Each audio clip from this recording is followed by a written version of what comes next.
2 Samuel chapitre 10.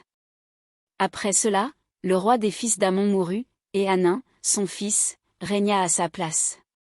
David dit, je montrerai de la bienveillance à Hanan, fils de Nachash, comme son père en a montré à mon égard.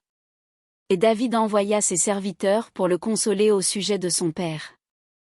Lorsque les serviteurs de David arrivèrent dans le pays des fils d'Amon, les chefs des fils d'Amon dirent à Hanan, leur maître, penses-tu que ce soit pour honorer ton père que David t'envoie des consolateurs? N'est-ce pas pour reconnaître et explorer la ville, et pour la détruire, qu'il envoie ses serviteurs auprès de toi? Alors Hanan saisit les serviteurs de David, leur fit raser la moitié de la barbe, et fit couper leurs habits par le milieu jusqu'au haut des cuisses. Puis il les congédia.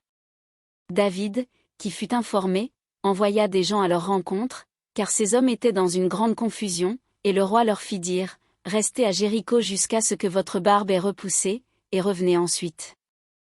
Les fils d'Amon, voyant qu'ils s'étaient rendus odieux à David, firent enrôler à leur solde 20 000 hommes de pied chez les Syriens de Beth-Rehob et chez les Syriens de Tsoba, 1000 hommes chez le roi de Maca, et 12 000 hommes chez les gens de Tob. À cette nouvelle, David envoya contre eux Joab et toute l'armée, les hommes vaillants. Les fils d'Amon sortirent, et se rangèrent en bataille à l'entrée de la porte, les Syriens de Tsoba et de Rehob, et les hommes de Tob et de Maca, étaient à part dans la campagne.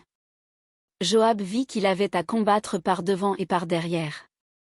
Il choisit alors sur toute l'élite d'Israël un corps, qu'il opposa aux Syriens. Et il plaça sous le commandement de son frère Abiscaï le reste du peuple, pour faire face aux fils d'Amon. Il dit, si les Syriens sont plus forts que moi, tu viendras à mon secours, et si les fils d'Amon sont plus forts que toi, j'irai te secourir. Sois ferme, et montrons du courage pour notre peuple et pour les villes de notre Dieu, et que l'Éternel fasse ce qui lui semblera bon. Joab, avec son peuple, s'avança pour attaquer les Syriens, et ils s'enfuirent devant lui. Et quand les fils d'Amon virent que les Syriens avaient pris la fuite, ils s'enfuirent aussi devant Abiscaï et rentrèrent dans la ville. Joab s'éloigna des fils d'Amon et revint à Jérusalem.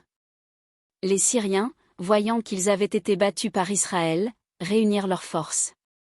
Hadadézé envoya chercher les Syriens qui étaient de l'autre côté du fleuve, et ils arrivèrent à Élam, ayant à leur tête Shobak, chef de l'armée d'Hadadézé.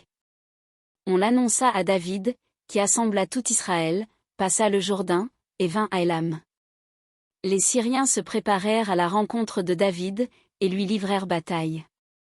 Mais les Syriens s'enfuirent devant Israël. Et David leur tua les troupes de 700 chars et 40 000 cavaliers, il frappa aussi le chef de leur armée, Shobak, qui mourut sur place.